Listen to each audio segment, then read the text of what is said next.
Republicans may not have completely finalized their so-called big beautiful bill yet, but one thing they do know is that they're going to make sure that the states that they come from, their districts, their cities, their states, are the ones who suffer the most. Basically, if you voted for a Republican that is currently representing you in the House of Representatives, that very representative is working around the clock, because we saw them go in at like 1 a.m. this week. That person is working around the clock to screw you over.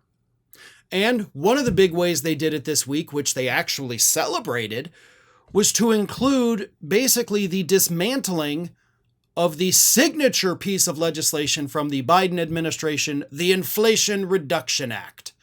And they did it by including, as part of their big, beautiful bill, a section called Working Families Over Elites. Because that's who Republicans care about. They care about the working family. Screw the elites.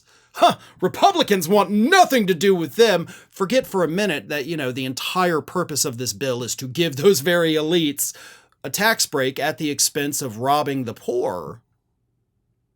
They've decided to label this section that undoes a program that overwhelmingly benefited red states by calling it Working Families Over Elites. A little linguistic trick there, of course, because they know exactly what they're doing. Specifically, they are dismantling roughly $388 billion in funding for clean energy programs and tax incentives and things like that.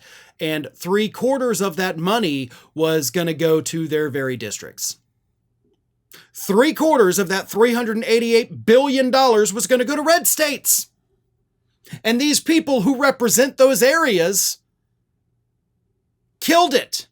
Now, granted, the bill hasn't passed, but it's gonna, and it's gonna have this provision in it. Let me read you this. This is from the New Republic. The main beneficiaries of Joe Biden's trademark legislative achievement have actually been Republicans. 3/4 of investments spurred on by that bill have flowed to states that voted to make Trump president. 2/3 of those funds have come from in the form of private sector investments incentivized by the Inflation Reduction Act's tax breaks for zero carbon energy, advanced manufacturing, and more.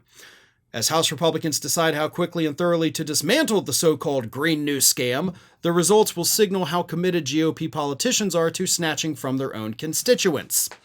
The original package would eliminate most of the Inflation Reduction Act's $7,500 tax credit to purchase certain electric vehicles at the end of this year and phase out incentives for wind, solar, nuclear, and geothermal power years ahead of schedule. Repealing the Inflation Reduction Act also stands to put at risk $388 billion worth of investments in Republican-controlled House districts. If you voted for a Republican, everything in this bill is designed to screw you over. So getting rid of these clean energy investments, which is an investment in infrastructure, is going to disproportionately affect red states. The cuts to Medicaid are going to disproportionately affect red states. The cuts to the Supplemental Nutritional Assistance Program, SNAP, are going to disproportionately hurt red states. But get this. Those tax cuts for the wealthy elite, do you know where most of those wealthy elite live? Blue states. So the blue states are actually going to get benefits from this because, those wealthy people are going to have more money to throw around their little blue state. And the red states are getting screwed. Screwed by the very people they go to the polls every 2 years and send back to DC because they hoodwink you with bullshit social issues that do not affect your life. Then they get the job and they immediately get to work on screwing you over. All while you're distracted about transgender people in a bathroom. They are the ones that are effectively screwing you over. Thanks for watching, everybody. And if you're not already, please subscribe to the channel. We got fresh content every day for you. And if you want to follow us across social media, make sure you check out all of the social links that we have posted in the description of this video.